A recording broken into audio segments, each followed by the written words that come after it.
بسم اللہ الرحمن الرحیم۔ السلام علیکم ناظرین، تمام ناظرین کو راہ دین چینل میں دل کی گہرائی سے خوش آمدید۔ ناظرین، آج ہم بات کریں گے حضرت یونس علیہ السلام کی زندگی پر۔ قرآن مجید میں حضرت یونس علیہ السلام کا ذکر 6 سورتوں میں کیا گیا ہے۔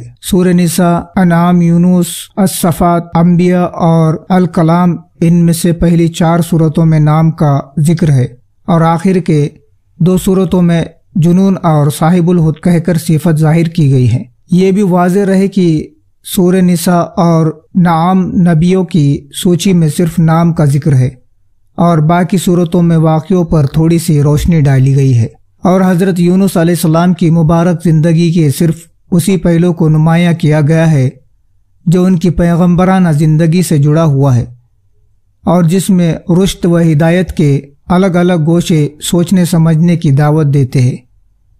قرآن میں آتا ہے کہ پھر کیوں ایسا ہوا، یونس قوم کی بستی کے سوا اور کوئی بستی نہ نکلی کہ عذاب نازل ہونے سے پہلے یقین کر لیتی اور ایمان کی باتوں سے فائدہ اٹھاتی۔ یونس کی قوم جب ایمان لے آئی تو ہم نے رسوائی کا وہ عذاب ان پہ سے ٹال دیا جو دنیا کی زندگی میں پیش آنے والا، اور ایک خاص مدت تک زندگی کے سر و سامان سے فائدہ اٹھانے کی مہلت دے دی۔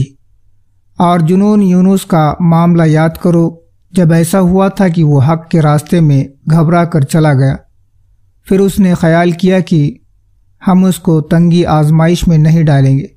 پھر وہ جب اس کو آزمائش کی تنگی نے آ گھیرا تو اس نے مچھلی کے پیٹ میں اور دریا کی گہرائی کے اندھیریوں میں پکارا، اللہ تیرے سوا کوئی معبود نہیں، تیرے لیے ہر طرح کی پاکی ہو۔ سچ یہ ہے کہ میں نے اپنے اوپر بڑی ہی ظلم کیا۔ تب ہم نے اس کی دعا قبول کی اور اسے غمگینوں سے نجات دی، اور ہم اسی طرح ایمان والوں کو نجات دیا کرتے ہیں۔ بے شک یونس پیغمبروں میں سے تھا، اور وہ واقعہ یاد کرو جب کہ وہ بھری ہوئی کشتی کی اور بھاگا، اور جب ناؤ والوں نے ڈوب جانے کے ڈر سے قرعہ ڈالا تو دریا میں ڈالے جانے کے لیے اس کا نام نکلا، پھر نگل گئی اس کو مچھلی، اور وہ اللہ کے نزدیک قوم کے پاس سے بھاگ آنے پر ملامت کے قابل تھا۔ بس اگر یہ بات نہ ہوتی کہ وہ اللہ کی پاکی بیان کرنے والوں میں سے تھا تو مچھلی کے پیٹ میں قیامت تک رہتا۔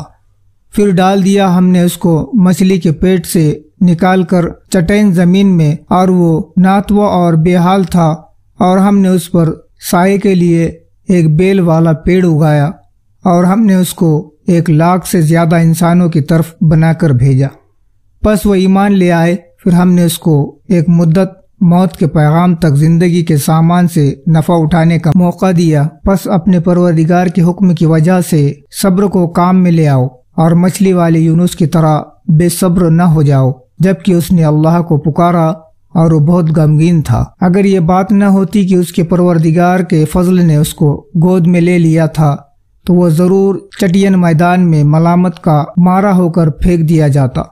پس اس کے پروردگار نے اس کو برگزیدہ کیا اور اس کو نیکوں میں لکھا۔